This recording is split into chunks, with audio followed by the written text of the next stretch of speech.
So here's the thing about humanity. I've mentioned this on the air before, folks.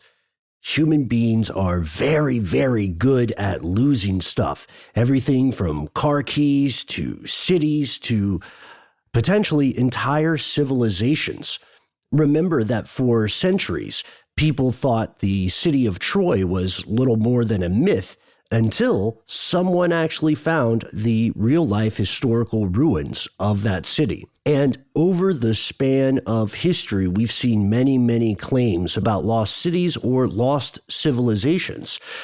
And that's where today's story takes place. Join us as we answer the question, did Sheldon Gosling discover a lost civilization? From UFOs to psychic powers and government conspiracies, history is riddled with unexplained events. You can turn back now or learn the stuff they don't want you to know.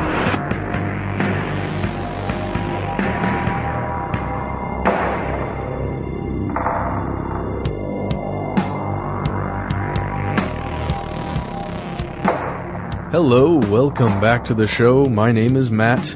Noel is not here today, but he is joining us in spirit. Yes, and he's not going to be gone forever, right? No. He will return shortly. But the show must go on. In the meantime, my name is Ben. You, regardless of what name you're wearing today, are you. Because names are just sort of another kind of clothing that we put on things, aren't they? A mask, if you will. Mm-hmm. Yes. A cowl. A cassock. Yes. Aside from, my vaguely creepy talk of names and nomenclature, we are here to talk today, or to explore today, a thing that I always love. I was inspired by this. I was inspired to find this in our previous episode, Lost Civilizations. We've talked about several, right? Oh, yes. We have extensively gone over, oh man, I'm trying to think. Atlantis, certainly, we've hit. Which is also Lemuria or Ur. We've talked a little bit about various locations of Atlantis, people who allegedly predicted its rise or fall, or, its location. And we've also looked at missing cities in South and Central America. We haven't looked at some of the early African nations, which I think we could explore. Absolutely. More in depth. And then I don't know if we ever looked at Çatalhöyük, the Turkish. Sorry, what did you say? Çatalhöyük. No, I don't know this. What? It's the one that changed. It's the one that changed the way we see human civilization. Oh man. Oh wow. Okay. We're gonna do it. We're gonna do it. And I know listeners, and I'm sure that's very familiar to many of us. We'll check it out. But our story today starts with a fellow named Sheldon Lee Gosling. Ladies and gentlemen, Sheldon Lee Gosline is an American Egyptologist. He knows 9 ancient languages. How many do you know, listener? Matt knows 0, and he's taught at numerous institutions. Yeah, he's got a lot of bachelor's degrees, several masters. PhD is from the University of Madison, Wisconsin. I think he went on to get a PhD, the history of medicine. So this is a smart guy, Sheldon. A little bit. Yeah, and he seems to be driven by his passions. He spent years researching in China, where he was also teaching at those are the universities he had taught at. For more than a decade, he had been playing around with the idea that there was a baffling mystery to the emergence of written language in China. He thought that the earliest writing in China could be connected with writing in the Indus Valley, where an early civilization stretched across parts of India and Pakistan. Writing did not appear in China till more than 1,000 years later, in the 2nd millennium BC, and there's very little evidence of how it was developed, and no idea whether or to what degree other languages in the West may have influenced it. So, for a linguist, amateur or professional, this is fascinating stuff. Before we go on, let's take a look at the rise of written language in China and abroad. The very first known written language that we have access to now comes from the Sumerians. First example of writing in general appeared in Mesopotamia, 3,500 to 3000 BCE. Egyptian was, again, so far as we know, developed independently around the same period.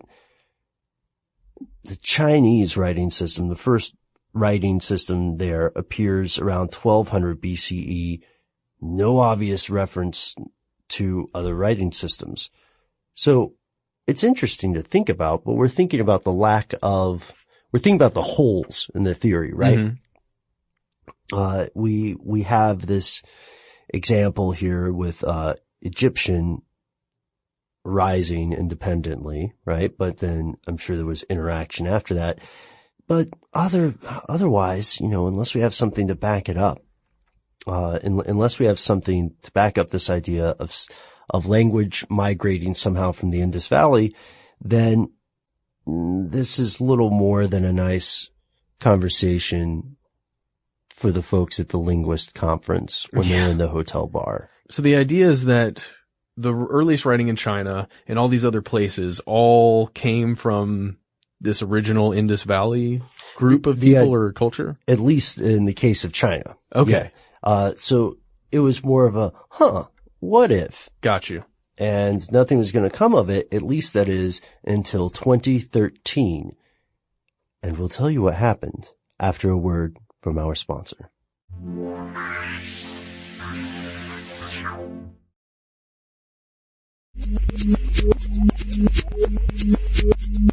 Here's where it gets crazy. In 2013, our protagonist, Dr. Gosline, was shown a mysterious set of ancient inscriptions etched into flat stones found by farmers in Guangxi province. Gosling found that several of these characters appeared to belong to this Indus script. The Indus script is an undeciphered set of symbols from more than 4,500 years back. Others, he thought, could have been Persian cuneiform turned 90 degrees. Interesting. Then, in April 2014, our doctor made a field trip to the area where these stones had been found, and he discovered clear evidence of long human occupancy and an advanced civilization that extended at least 140 kilometers along the Yuezhang River, now hidden in dense tropical overgrowth. So this place existed and then was lost. Right. Yeah. That's his idea. He presented initial reports to Chinese officials. This was published in Chinese news outlets, and he kept working in the field, through 2014. If Indus or Persian characters had made their way to southern China, it means that people there had an extensive trade network that connected them to South Asia and the Middle East. Again, it might also mean that imperial conquerors from northern China had wiped out evidence of a thriving writing culture in the south, aka a lost civilization. Either way, it would undermine a traditional view of Chinese history, which goes like this. The Chinese culture developed exclusively in the north and diffused outwards and southwards. The Han majority claimed that they encountered barbarians in the south, which they called the Yue, who were thought to be less civilized than their conquerors, spoke a different language. As of 2016, right now, Gosling's observation about these inscriptions has not been proven. It hasn't been proven, rather, that they're Persian cuneiform. Okay. Which would be crazy to find something that far south and east in China from Iran at that time. If his conclusions are correct, Gosling has indeed found a lost civilization, an ancient one, responsible for bridging a gap between cultures. And his discovery raised questions, with huge and potentially dangerous questions. What the hell was Persian cuneiform doing in this remote village in southern China? Could it be real? And if it was real, What did it mean? So before we go any further, Ben, I think we have to address dragon bones. Yes, you're right, Matt. That sounds silly, right? That sounds like, what? Yeah, right. That's a nickname. You're right, because we need to address the story of how Chinese writing was discovered, or the earliest forms of Chinese writing. So, for a long time, farmers around the Yellow River Basin area would dig up these bones. They would find turtle shells and ox bones and would take them away from their fields, and they would sell them to people who practiced traditional Chinese medicine. Mm-hmm. In 1899, a scholar who was getting these bones also had scratches on them, right? A scholar found these bones either as getting it as a prescription for some kind of treatment or buying them from an antique dealer. This person realized that those are early forms of Chinese characters on these bones. Whoa. And the people who sell these, the farmers, the so-called dragon bone dealers, wanted to keep their location secret. Of course, that's just good business. But in the 1920s, a team of archaeologists discovered the bone's source at a place called Anyang, a site that's a few hours south of Beijing in the Yellow River Basin. And they found thousands and thousands of dragon bones, all carefully inscribed with prophecies of the past. What? Yeah, and they figured out what people were using the bones for. They were using them to tell the future. So here's what we think happened. They would throw the bone in the fire, and they would read the cracks that it made, and then they would write down what they saw. As a prediction, the big thing is they had names of kings on some of these bones, and those names matched with later records of the Shang dynasty, which had ruled in the second millennium BCE. And up to that point, and this is the late 1800s, up to that point, a lot of people had considered the Shang dynasty largely a legend, at least in the West. That is strange. So the discovery of these bones was big, right? At least for the West. It reinforced the belief that Chinese civilization began there at the Yellow River, that the writing arrived independently, but it didn't match with the stuff that Gosling found. Mm-hmm. Because those inscriptions were so far south, and they were on the border, on China's border with Vietnam. Yeah, that's a long distance away than you would expect. We're talking... Well, let's take it to U.S. standards. Sure. Standards? Let's just look at the U.S. What's a comparison? It would be like traveling from New York to Kansas City. Oh, wow. Yeah. And also, very little work has been done in this area in Guangxi because the climate's subtropical and it's considered historically a backwater. So we have some questions, right? If Gosling believes that he has found a lost civilization, which is totally possible, but there's a big gap between plausible and possible. He thinks he found this because of writing, but what's the first question we would ask him? Well, is he mistaking something? That's the first thing, right? As a researcher, as anyone who's looking into evidence, trying to find something, you have to check yourself first. Yeah. And then also, is this confirmation bias? Mm-hmm. Is this and this is just a question that would come up, if somebody is looking for a lost civilization, already believes it's around, has a hunch, and then finds it. Make the evidence fit your belief. That's a danger. Right. Exactly. And the second question would be, could this be a hoax? Like the Piltdown Man or something. We know that hoaxes are distressingly common in archaeology. So those first examples might have been brought in by farmers, but he had found more of these sideways cuneiform Persian-looking characters in official archaeological dig in the same area. So if the inscriptions were forged, the person who was forging them would either have to be able to fool the archaeologist, or the archaeologist would have to be working with them. Mm-hmm. And also, Chinese scholars had never seen anything like this. This was new stuff. And when he visited the site himself, he thought he wouldn't find much interesting stuff other than these inscriptions. Until, that is, he noticed that there were these tall, symmetrically spaced rocks at even intervals, and they lined up along particular diagonal lines. They had deep crevices. He thought the space was somehow special, and so he started mapping it out. And he says that he found a man-made platform of megalithic construction. Think kind of Stonehenge, you know? And he said that he found a carved chair or throne, and he was convinced that this might be some kind of calculating device, maybe using astronomical terms. Chinese scientists, for the record, are much more skeptical.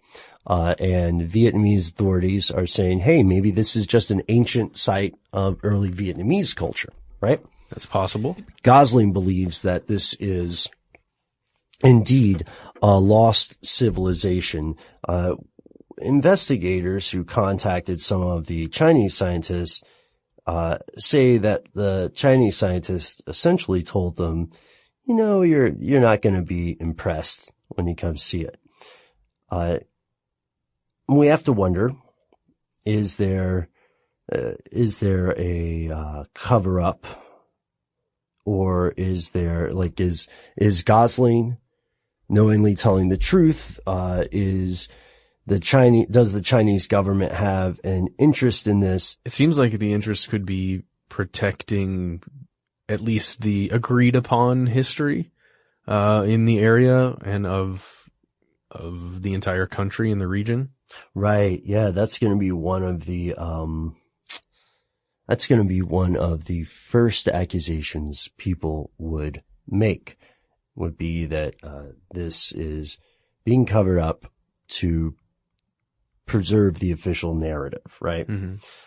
But, you know, Gosling's hardly keeping this secret. He does public lectures. He's part of a couple of international organizations, and the Chinese academic community apparently still couldn't figure out what to make of the writing. At this point, the claim remains incredibly controversial. It's rooted in linguistics, right? And there's not too much, at least official, archaeological activity in that area, in that Guangxi area. However, that's sort of tantalizing, isn't it? Because we don't know, to quote some old politicians, we don't know what we don't know. It's an unknown unknown.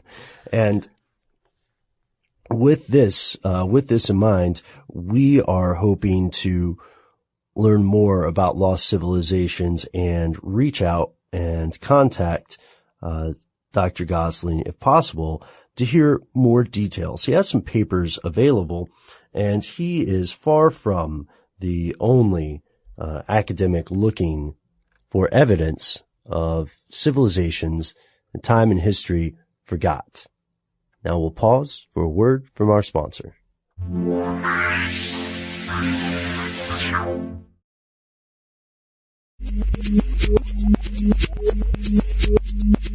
Welcome back to the show. Guess what time it is, guys? Shout out corner. Okay, our first shout out for today comes from Sam. Sam, you wrote to us via email. Sam says, you did an episode over a year back about celebrity deaths and briefly mentioned Hitler faking his death. I heard a rumor that Hitler did not go to South America, but to Glacier National Park in Montana, where he lived out his days in a lodge amongst some other close personal Nazi acquaintances, including his bodyguard, who confessed to his daughter's boyfriend on his deathbed in secret. I was wondering if you guys could do an episode or even a little snippet on this, because I'm interested in your findings. Thanks for getting me through the workday. That's fascinating. I have never heard that, Sam. Have you heard that, Matt? Nope. Glacier National Park with good old Hitler in there. Never heard of that at all. Montana, huh? Because usually we hear a lot of stuff about South America. Yeah, right? yeah. I mean, South America is the only major theory I've heard about where Hitler disappeared to, if he did not in fact die. My favorite of the Hitler escape theories is that he escaped to Antarctica and that Operation High Jump was a secret nuclear war between the Allies and what was left of the German powers. With the help of the underground peoples? Yes, with the help of the underground race. No, I'm laughing a little bit, but of course we do know that cavern systems are extensive, and we know that specially adapted flora and fauna do thrive there. Is there a technologically advanced race that looks completely Aryan yet has chosen to stay underground under Antarctica? And is there an internal sun or star inside of the center of the Earth? Yeah. It's yet to be seen. It's the nicest way we could put it. As you're being too kind. Yeah. But hey, it would blow my mind if it got proven somehow. Mm-hmm. I mean, it would just destroy our whole understanding. Now, we do know that the Germans were planning to colonize and conquer at least part of Antarctica. If you have the inclination to explore a rabbit hole, go check your nearest search engine for New Swabia. Yeah. Do you remember New Swabia, Matt, when we did a piece on that? I do, certainly. Oh, man. New Swabia. Gotta annex a little bit of land in Antarctica just in case. Mm-hmm. It was in Queen Maud Land. It's really at this point, it's just a name that's given to an area of Antarctica.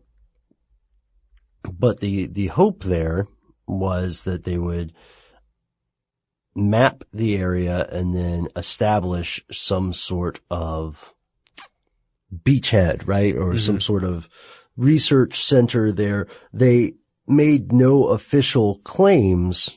They made no official claims to the area. But in 1981, they built the German government, the non-Nazi government, the actual current German government, built a research center there in 1981. And you can check out Operation High Jump for more information too. Sam, this is fascinating. I can feel the pull. I can feel the call to start digging, around in this Montana situation. I've never heard that. It seems strange. And we know, of course, that with the deaths of any, dictators, any great influencers of people, that there will always be questions about their deaths. There will always be these concerns, right? Just through a cursory Google search here, there's quite a bit written about Hitler's grave supposedly found outside of Glacier National Park. Huh. Let's see. Something here about a bunker. Discussing travel channels. All right, well, I'm officially going to look into this. We got sucked in. Okay, so we'll get into that off the air. Matt, who's our next shout out to? Arnie has written us a bit of a snarky email about our Noah's Ark episode, and I appreciated it, so here it goes. I just listened to your show about Noah's Ark, and if we take the story as it goes, as gospel, and the whole world was flooded, that Noah and his family were the only people spared, I would like to know how the world was populated with 7 billion plus people. Where did all of the ethnic diversity come from? Are we all related? Also, what about the inbreeding? That could be a problem. And certainly with the diversity that we see today in our world with the human population, it wouldn't make much sense. But we had a lot of people who wrote to us regarding that episode, from both sides. You know what I mean? Which I appreciate. And we have more emails than we can probably ever get to. But I will have to say that is a question. And to to your point, Arnie, we had several listeners who gave what they believed was a cogent answer for this, you know? Yeah. And they said that certain things were, if one looked at the Bible verse in depth and interpreted it correctly, that there were things that would explain this or make it seem less implausible, or that the story itself was mischaracterized in many ways in the modern day.